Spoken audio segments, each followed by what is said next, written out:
Good morning, committee. It's Friday morning and the week's gone, April 7th. And this morning we have Commissioner Herrick with us. We want to discuss further proposals in regards to the state's $200,000 question. And Commissioner, what I think you were in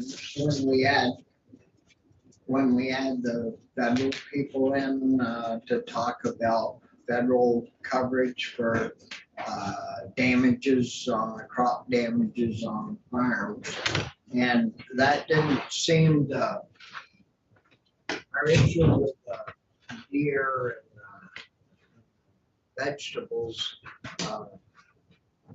didn't seem to fit into where it was going to amount to anything.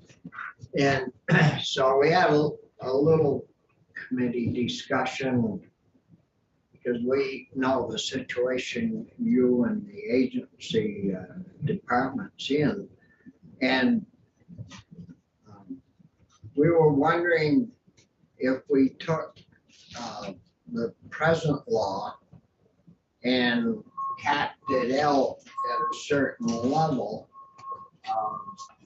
if that would sort of help you folks out into the future until we can work with maybe our federal delegation to try to get some of the federal law changed to help protect farms when they do have a problem of loss due to animals eating the crops. Had you thought about that or talked about that much? So thanks for having me in again. For the record, I'm Christopher Herrick, Commissioner of the Department of Fish and Wildlife. It's good to see you. The proposal that you just mentioned is not something that we necessarily had floated, and I think it's worthy of discussion. Some questions I would have are, when you talk about capping it, are you capping for instance or for a total in a given year? And what amount are we talking about? Well, I think what we maybe talked about, and correct me if I'm wrong, is putting a limit on the amount. Say if you got 5 claims, if I had a claim greater than, I think we talked about five or $10,000.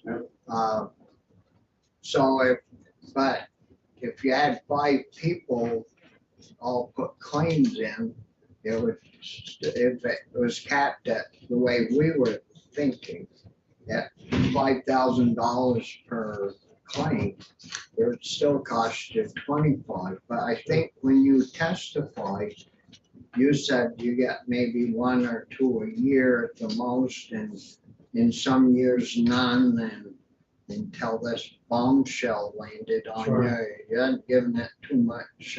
So I wouldn't say there's a trend at all, which is why it's such it appeared to be a non-issue until it reared its head. In the past, I was talking to Catherine, General Counsel, previous claims have been in the order of $9,000, but it's not every year. But the 200,000. But now, I think there's a broader awareness among the community that this is an option, and so that does change the game. So, if I can respond to what I think I heard you say, Mr. Chair, of let's say we set a $5,000 cap per claim per occurrence. If we had 5, that's $25,000. That would come out of our operational budget, and that's not something we're budgeting for. It's impossible to budget for.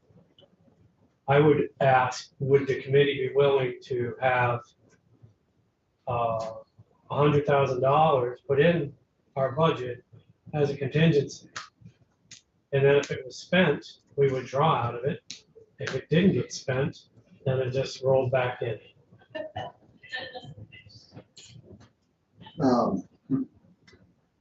Well, there's a couple of us that sit in a different room in the afternoon. And I'll tell you, things aren't good down there. You know, we've got $400 to $500 million sitting in a request, sitting in a pile down there that many of them are gonna have to sit there. Because there's enough money to go around. I don't know if there's a fund available where you could draw from that up to a certain limit, because other departments or agencies, from time to time, they must have to pay money out for things that are kind of unexpected.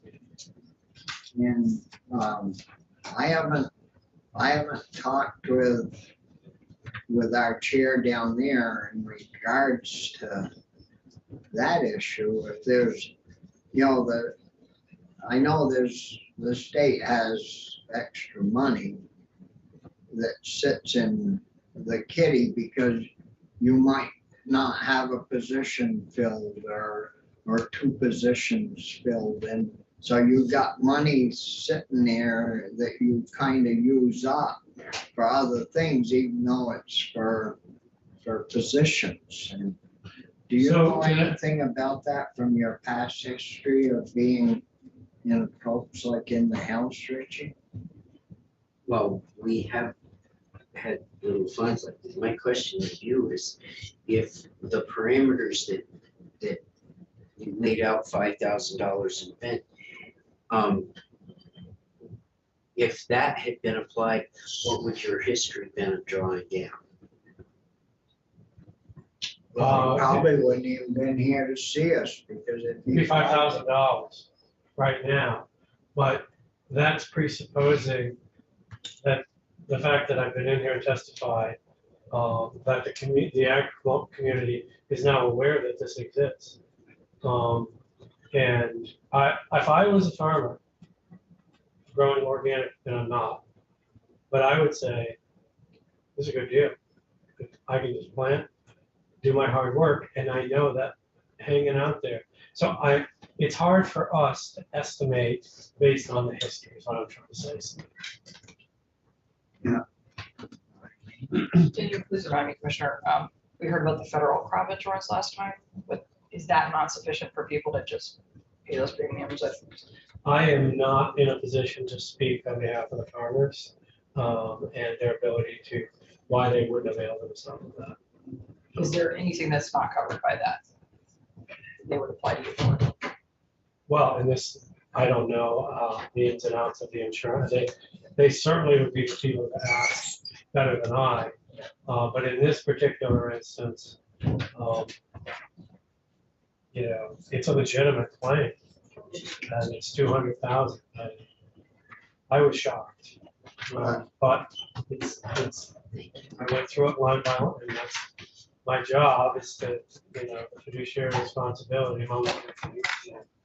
And it is a legitimate claim. The price of vegetables is, I'm not questioning. So in terms of the insurance, I think what I've heard, and this is speculation, is that it's prohibitive, cost prohibitive.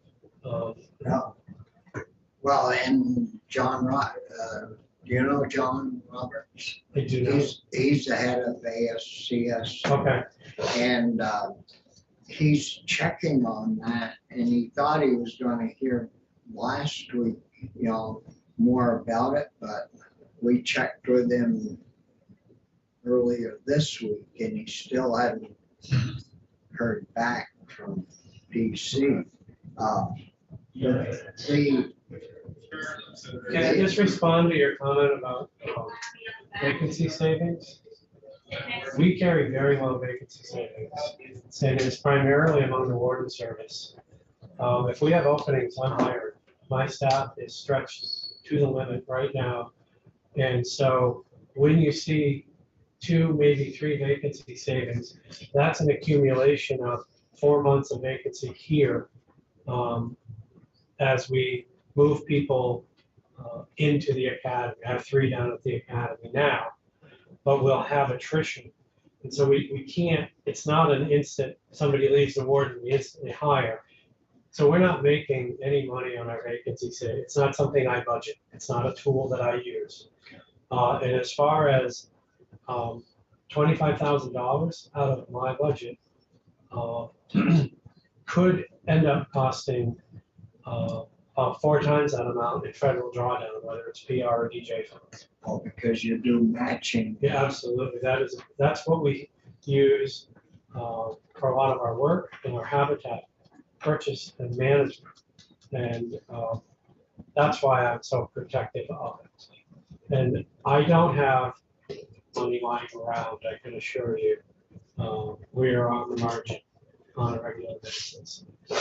You're right at wet's end figuring out how Yeah. your next. I mean, I'm not move's coming in here to complain. I think we get, do I always wish we had more? I'd be silly to say no, but we work within our means, Yeah. but we stretch every dollar.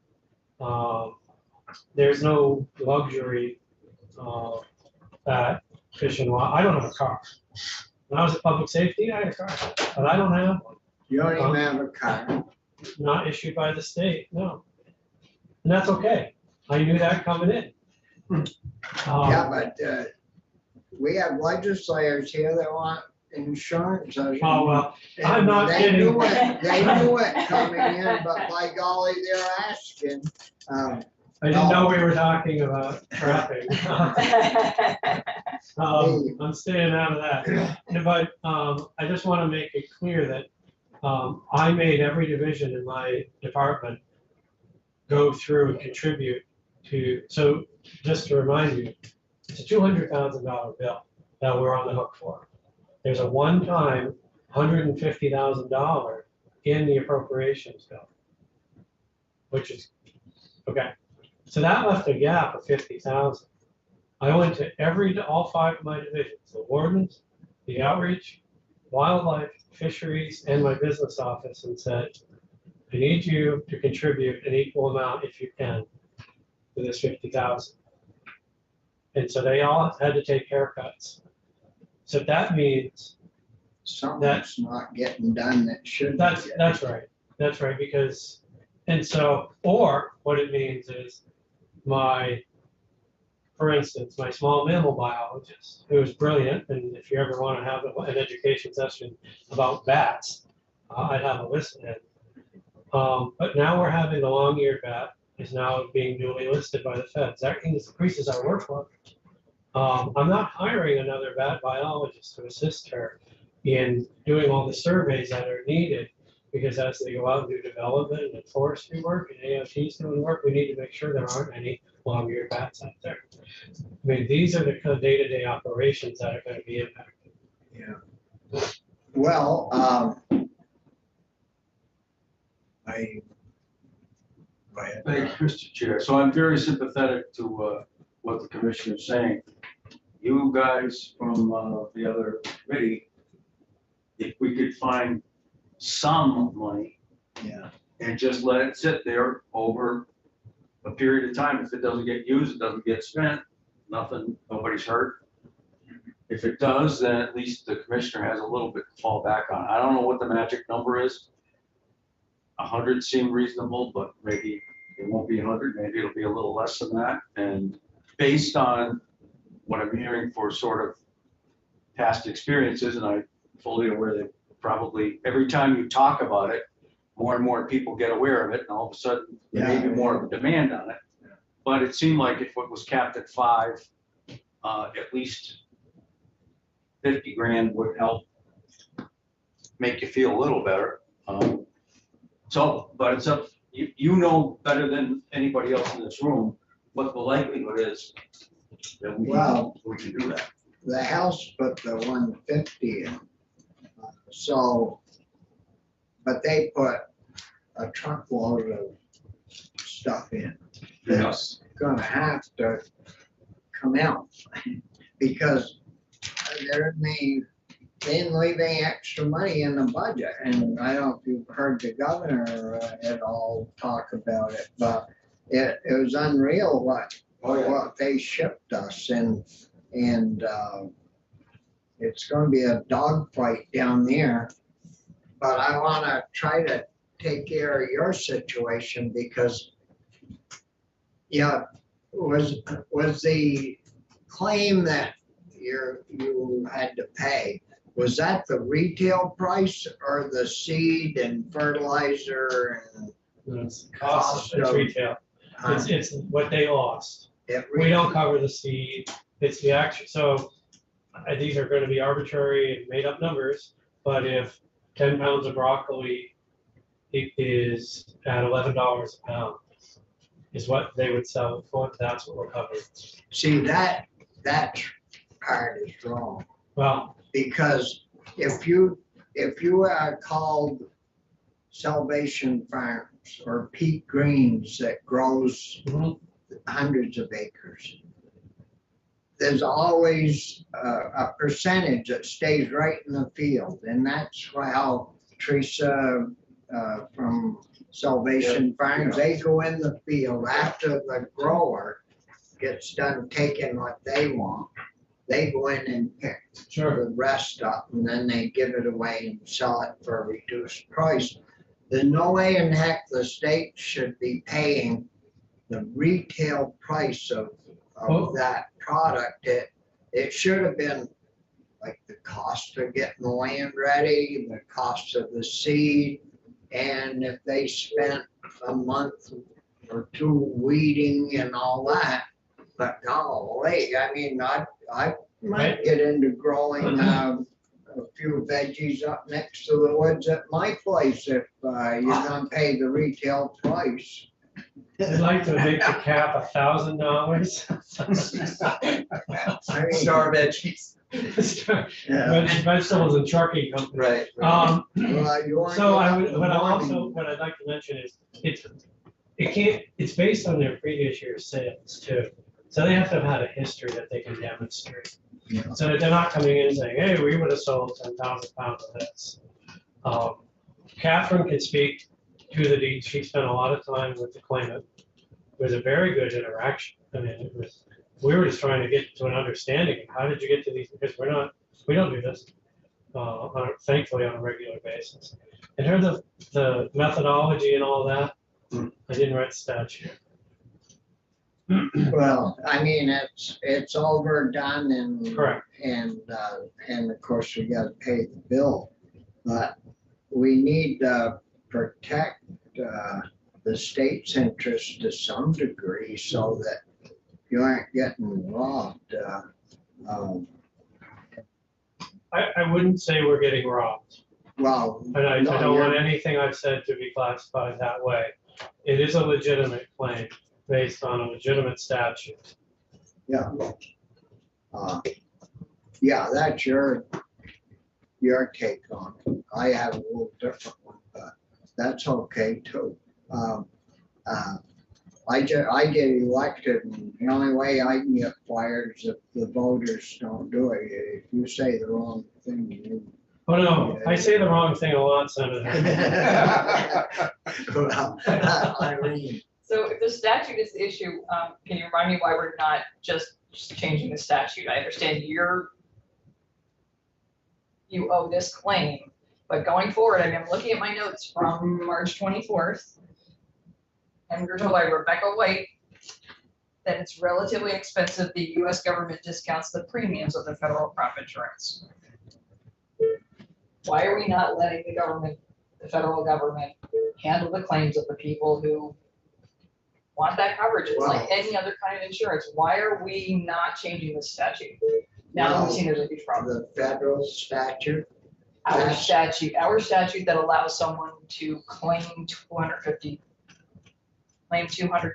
from a loss now that we understand we don't have a funding mechanism, I mean, as Steve Collier said later on that day, we don't want to be underwriters. We shouldn't be underwriters because we don't have a funding source. So why are we either not guaranteeing a funding source or changing the statute?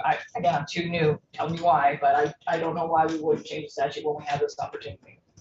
Well, that's what we're trying to get to. What do we change it to? I don't have that statute in front of me, but okay. But do we The- need to keep an I amount mean, there, I we guess? talked after that meeting, or another meeting, about limiting it to only a certain dollar amount that you could. Right.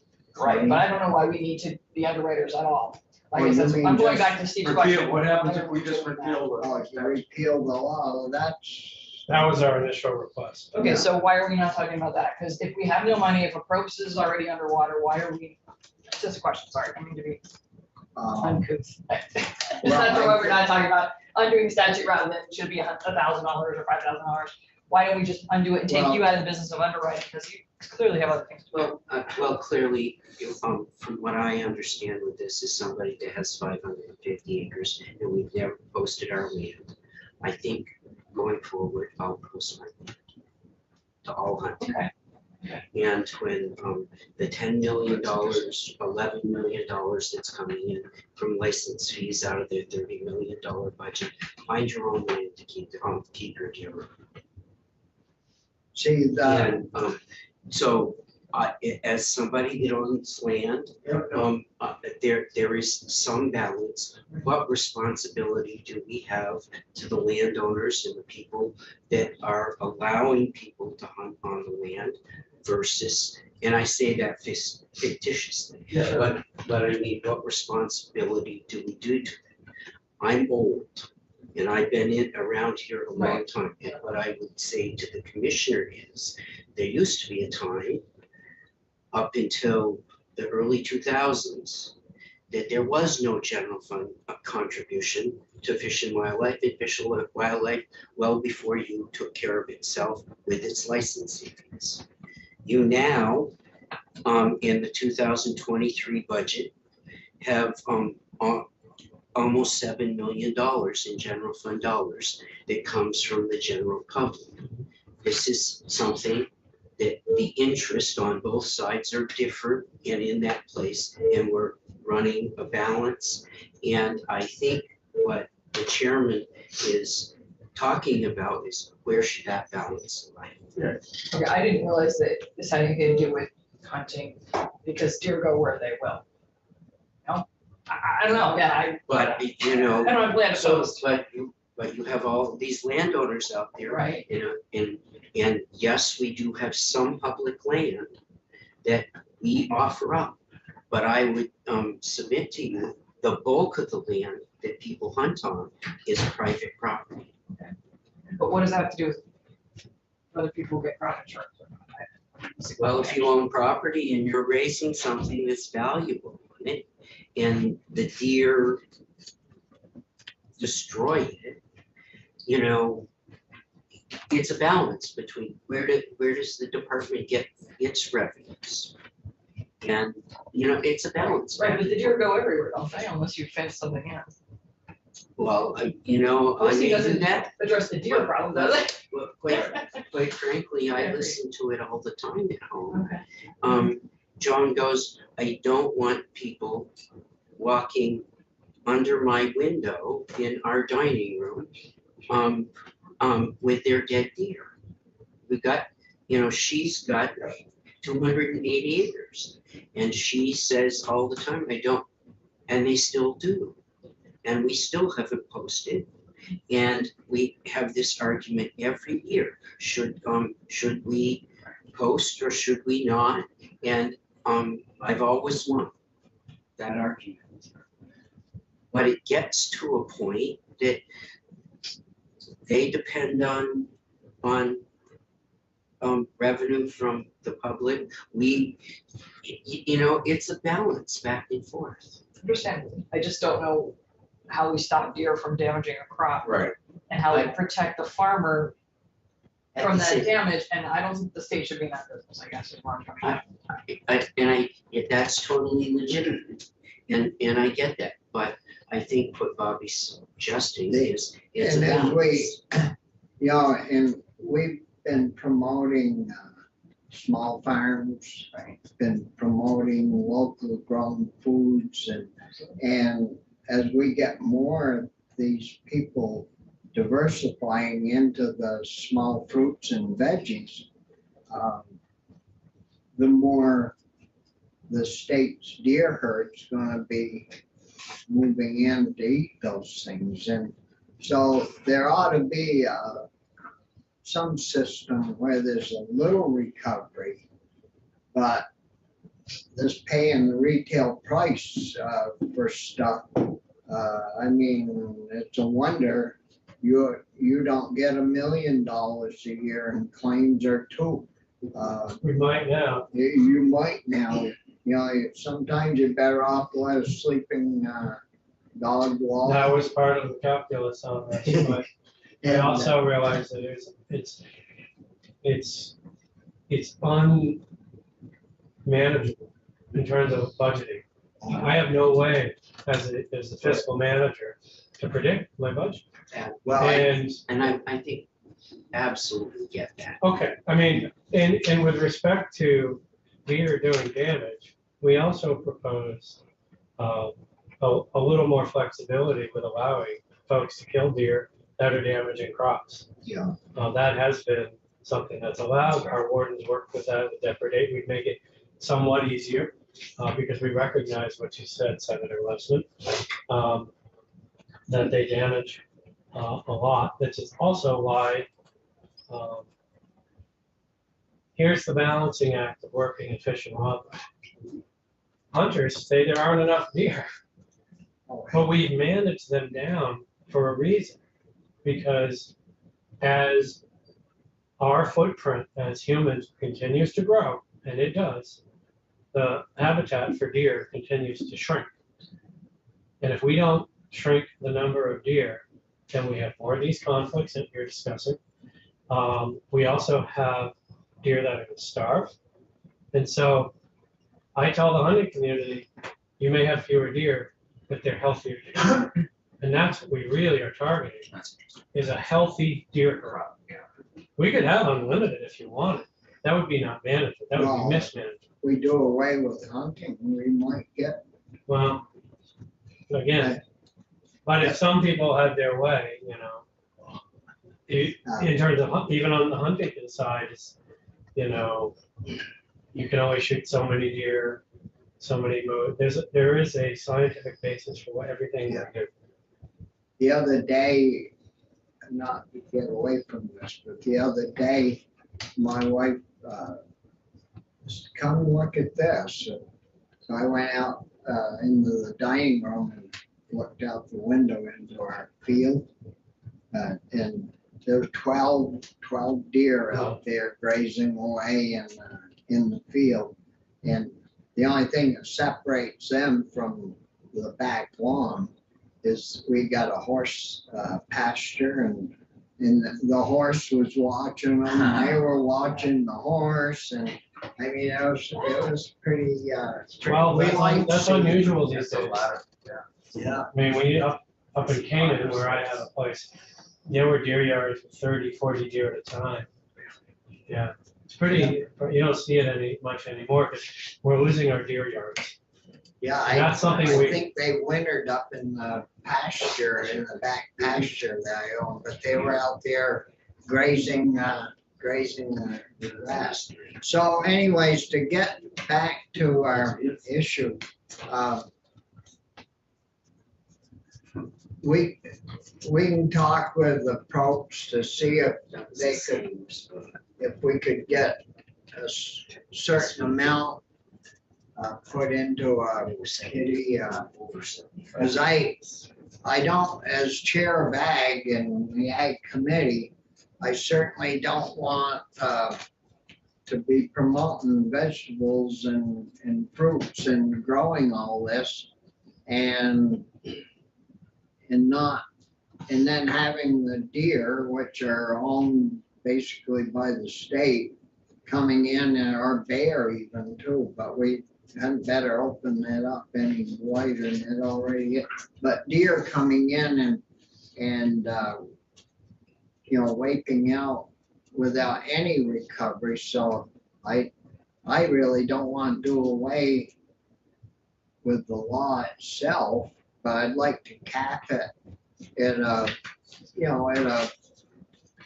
minimal level so that they get a little something, but they aren't gonna get the whole piggy bank and, They can't bankrupt us. They Right. shouldn't be able to bankrupt us, that's No. for sure. and, so. I think that makes sense. I would encourage, if this comes up at approach, I'm sure I'll be in there again.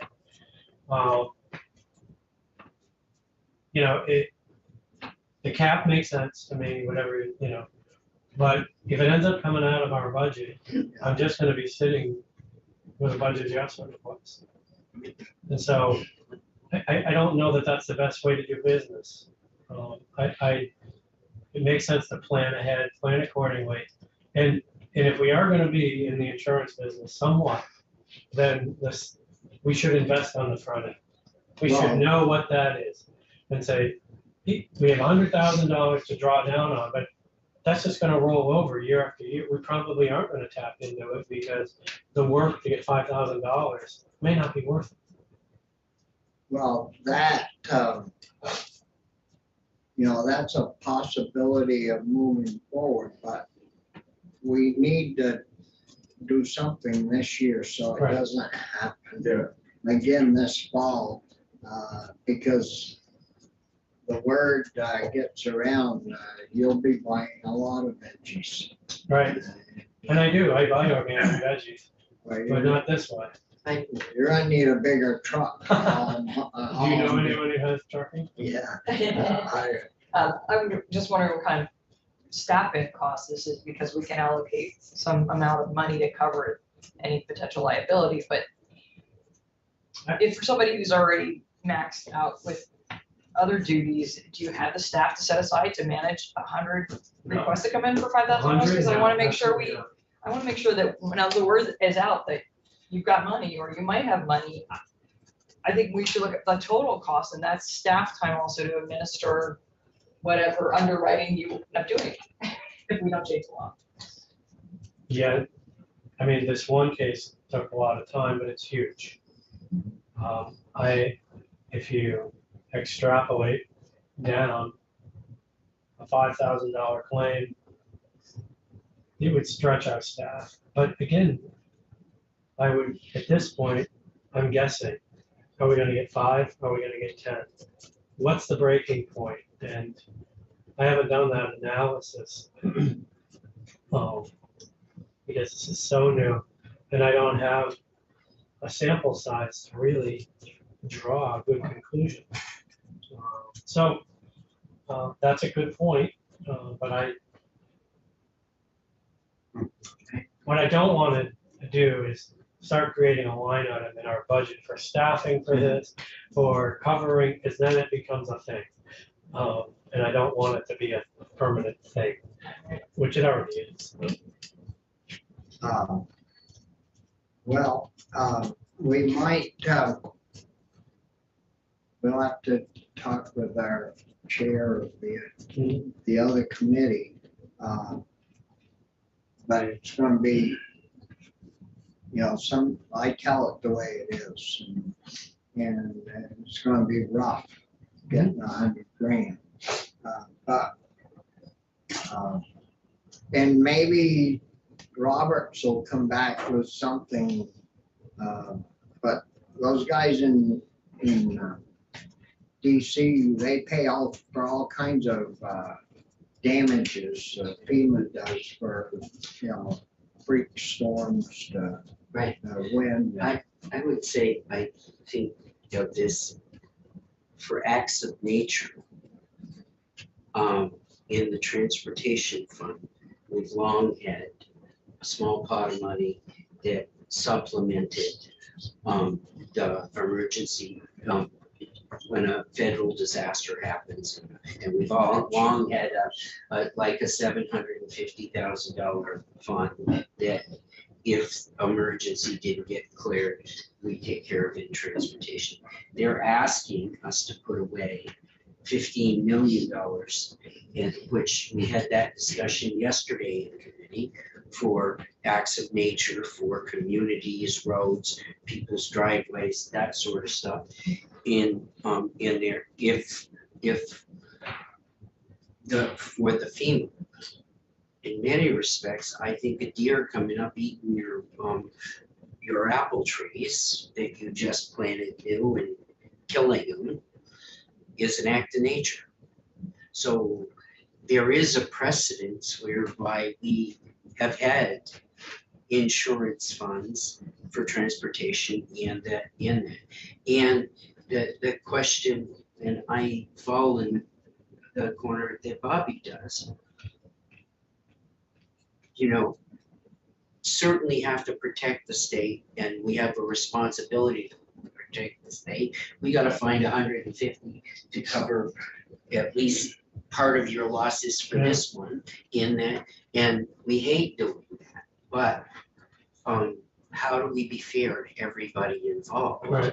Because you're a public agency, a good chunk of your money now is special funds, it's general funds, it's federal funds, and it's licenses and fees from people whose land that the hunters that buy your license. So how can we be fair to everybody? That's the question. Yeah. The balance needed. It's a balance to me. Yeah, I mean, I didn't come in here suggesting that we try to leave these people in the cold. No, That wasn't my we're not. intent ever.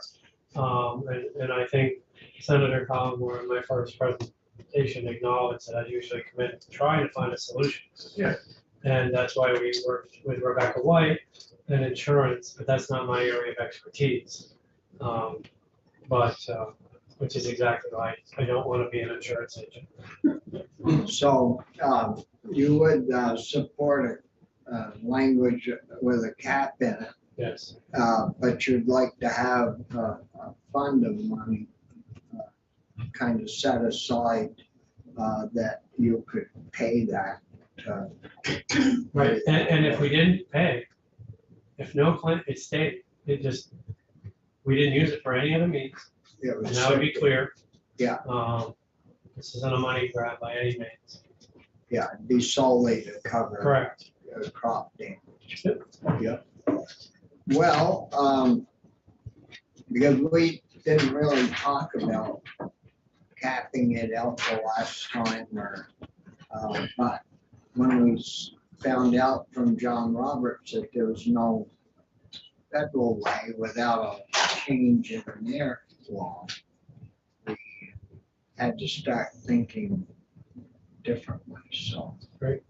Yeah, any other questions? No, thank you. I appreciate your time and attention, and Well, hopefully- have a happy holiday weekend. Yeah, Thank you, you too. hopefully we'll get something done for you. Appreciate it. If there's anything I can do Yeah. here and in Throat, let me know. Yeah, I know. I'll let Richie deliver that. No, geez. Thanks a lot. So, yeah, I think these small growers need to be protected to some extent, but What's the number? to cover the retail. Yeah, no, that's, We can't do that. Not 100%. I don't know who was doing this figuring, but I think I would argue, if it'd been me, I'd have been arguing with the farmer a little bit about 100%. Yeah. Don't think so. But it's easier when you're spending somebody else's money than your own. always is. So, we'll talk to Jane and see if there's any possibility, at all.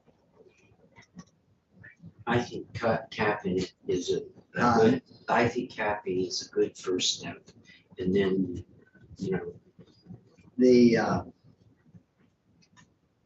Somebody was saying in there yesterday, well, you guys in ag, you certainly are asking for quite a lot of money. Well, hell, you know, This was in approach. yeah.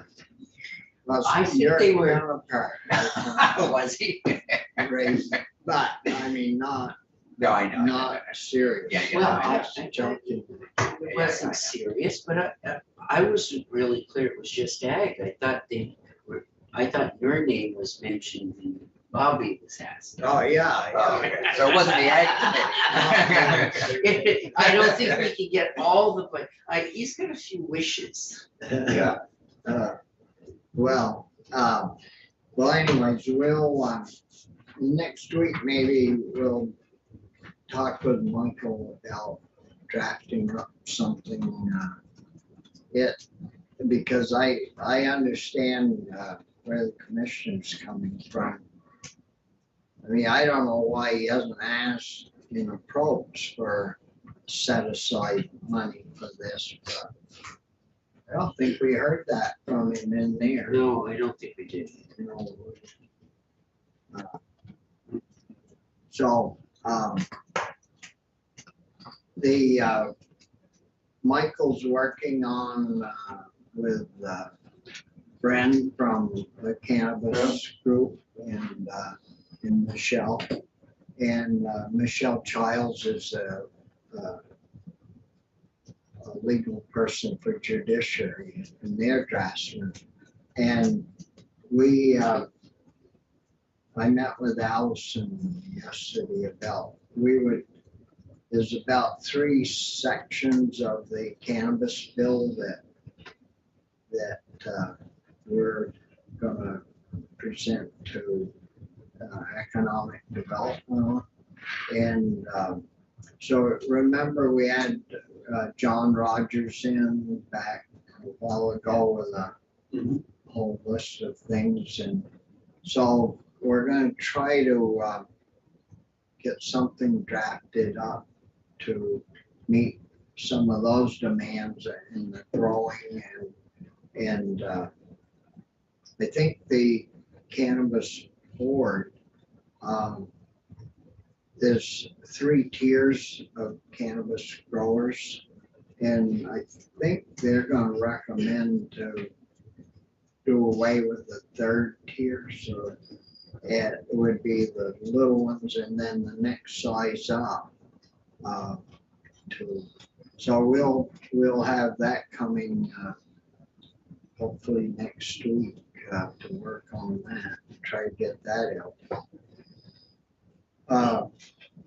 205, I guess it is, we still got that one, coming along. That diversification. Yeah.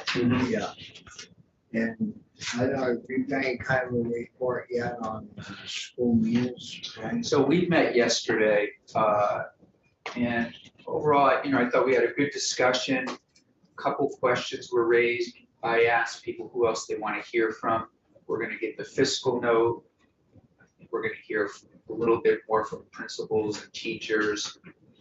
But again, and then we're going to take up some testimony. Somebody said, well, who is out there opposing this? Is there anyone really opposing it? And it sounded like, we heard this in our committee as well, that there's the superintendent of Catholic schools would like to say why he thinks the Catholic schools should get the money also. So we'll have him in and I keep checking in with the corner office, and we'll probably have a vote, hopefully maybe next week or the week after. And so that's the update. So we heard yesterday it was 29 million. Yep. If the feds change the formula and move it up to 53%, that could decrease that. Yeah. It wasn't clear by how much. I know there's some surplus in the ed fund, and I believe that there's a COLA for the teachers that'll come out of that. There's a pupil waiting situation, which is going to cost a little bit. So we're going to use some of the surplus for that but there won't be enough left over to fully fund it without raising property Yeah, taxes. yeah. And the figure I keep Well, hearing why is don't 3 we- cents.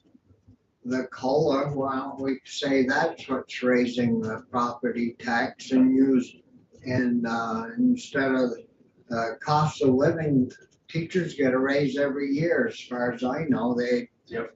did all the years I was, on the school board, we negotiated and wherever it landed is what we paid. And your So point's, what's this COL deal? your point's well taken, Mr. This is Chair. a bonus? There'll be a number of pressures put upon the education fund, I mean, including that and the waiting, the pupil waiting and the meals. So anyway, I always said, and I spent a lot of years on the school board, you know, in hours and hours and hours and more hours. And I always wanted to pay on performance. Huh. You get the negotiating table, they didn't want to hear about that. Say, hey, you put your kids out and they're all testing up to, you know, a certain level, hey, you're gonna get paid well. You put children out and they're down in the dumps, tough luck, no extra pay this year.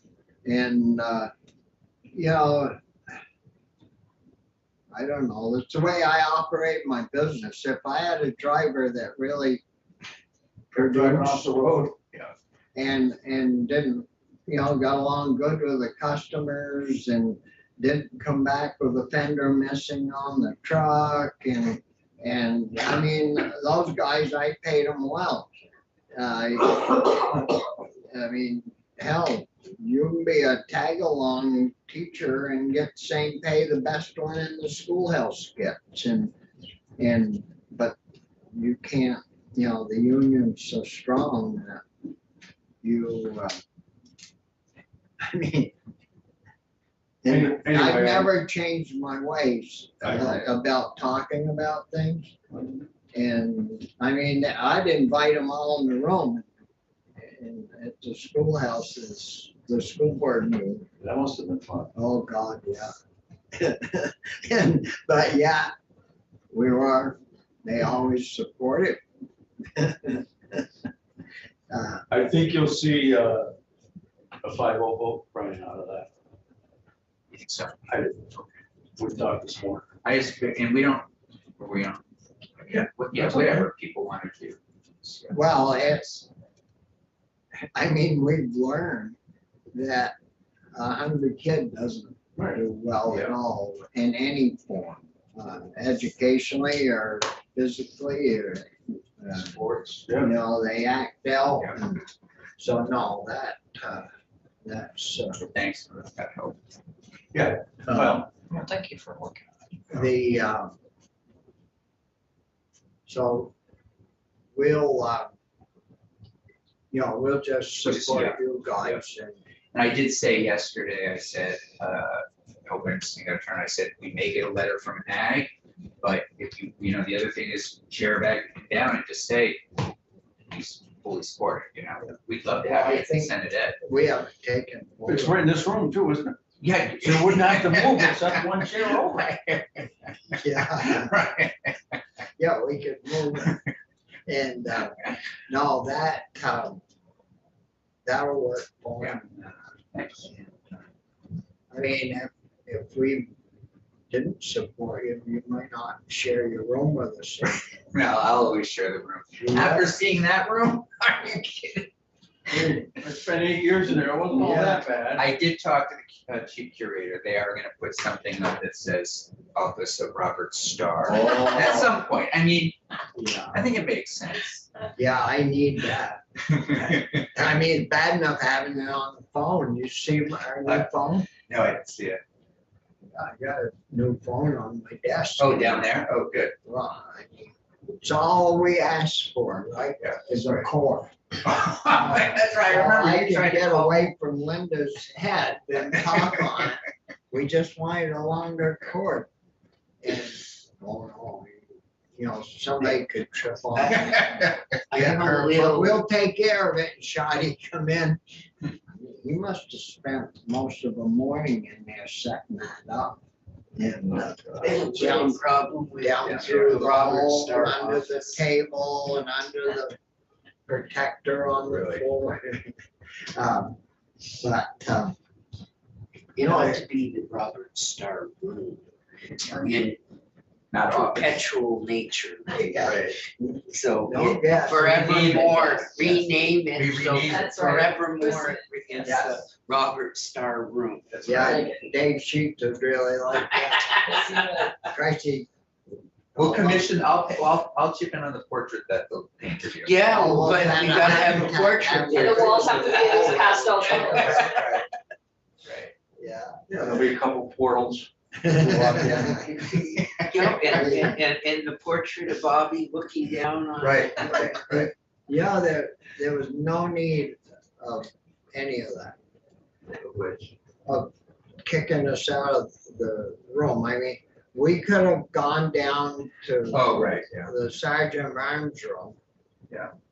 And taken their cupboards out, and we'd had a room just like Senator Sears. And That's the it same. would have made a nice, it would have been small, Yeah. but not like this, Yeah. but small. But a very comfortable committee room. And we could have moved all that stuff that, the sergeant of arms pretty busy operation now. And we could have moved them down into room 9, the cult room. And they could have a nice big office. Well, when And that, could have added on maybe 1 or 2 more people to help get that work done. But now it's hard in that room to add many more people. So it would have been a win for everybody. Deputy Sergeant at Arms. well, Yeah, 2 positions for, no, don't even bring that up. Oh, that's funny. So yeah, there's 2 Anyways, it's positions for capital Too police funny. in the budget. is there anything that any of you'd like to get on the list for next week? Are we talking about right to farm next week? Pardon? Where does right to farm sit? Right to farm? Yeah, is that on your place still? Just trying to figure out where Yes, all those are, okay, but I'm not very happy with it. okay. And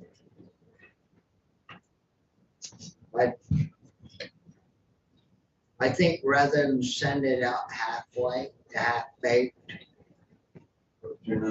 So nice, yeah. Do you want me to talk to Dick? get going on it early and push it. Yeah. Yeah, we do. Yeah, I can talk. I mean, I can just ask them. We never really have sat down and had the conversation around With Dick.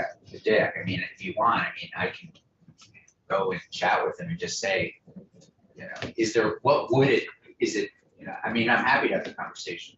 Well, push the mediation part. I'm happy to sit down and just chat with him and Well, better you understand. guys go to meetings together and stuff at home. So Right. you'd have a Chance to sit and chance chat. to chat. Because as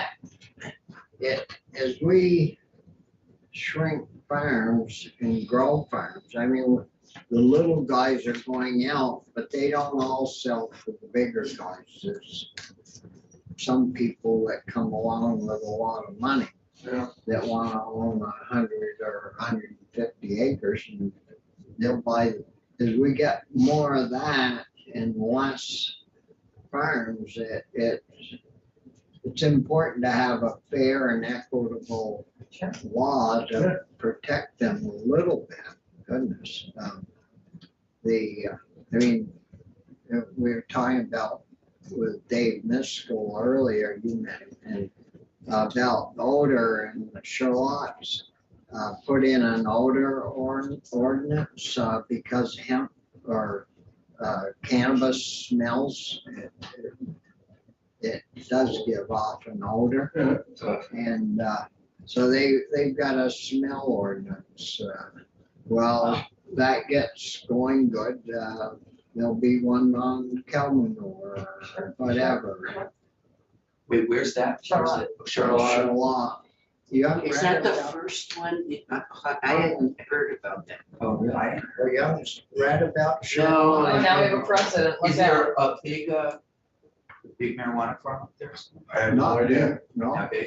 Well, they won't let them in. Is that the first one in the state or I think. is that a thing across the country or? Well, I remember probably 2 or 3 years ago, there was a lot of talk about it, especially down south by me, Paulette, Middletown Springs in there. And they did. I mean, there's no Yeah, they two ways stand. about it. It stinks. Well, But, cannabis. yeah, but it's only for a few weeks out of the year and, Oh, is that, so when it comes up? Yeah. Then it, Didn't Well, the we- air has to be a certain way, you know, when we're doing the hemp, there was a place down, like a half a mile away from us. And we had a couple of August days where Yeah. where the air was heavy yeah. and it stunk. But I hadn't heard that wow. How many days, a couple days of it, is that the smell? yeah. Well, you know when you get that muggy, heavy Yeah. air that It's sits, like- a week or two. Oh, yeah, it does. and it smelled bad. Yeah. I mean, I it don't was, like that it was, you know, Heavy. it was that heavy air in it. And in not a lot of days, but Yeah. you know, and particularly when they get right to the time where they start to cut. Yeah. If you get that heavy, Yeah. muggy, it just sits. But I hadn't heard anybody. Well, it just was talk and then the talk went away. And there were people that were claiming they were allergic to it. So even if they had all their windows and doors shut, somehow it still got in and they were all, you know, having trouble. And this was 2 got farms high on away from us, so it was a good long You get high ways. on it, but, That's- and it's a matter of personal opinion, whether it's a good smell. I mean, it doesn't bother me any more than manure bothers me. It just, I Part of like the it deal. when they're spreading. huh? I don't For me, manure when like they're that. spreading, and that's because I grew up on a farm, it's the smell of spraying. Yeah, I like it, actually. Doesn't bother me in the least. Yeah, just about Well, it never impressed me a whole heck of a lot. I didn't say it impressed me. I just I said I used didn't to like get it. it every Oh, I can night. imagine. You go home after school because you didn't have basketball until late. You go home, go do chores, then you had to take a shower before you could go do basketball. And then you get home and in the morning you'd have to go do chores before school. You have to take a shower before you go to school. Christ, I thought I was gonna wash all my skin. But I've been up home, there's a little road that they call it the Crick Road that goes from Irisburg to Craftsbury. And it runs parallel with Route 14 Yeah. and all farms down, well, it used to be all farms. Well, now there's hardly any dairy farms down through there, but they got into the hemp business. And boy, one guy put a lot in and boy, my phone rang on the smell. Yeah, and, Yeah, I said, well, it's a new ag crop, so we'll have to see how it goes. And it, like well, of course, they stopped growing because they couldn't sell it. grew too much, the animals in there. So, Are we done? yeah, Oh, I guess. Just before you go, I just wanted you to know, Linda doesn't let much grass grow under her feet when she dances. Shall we go offline?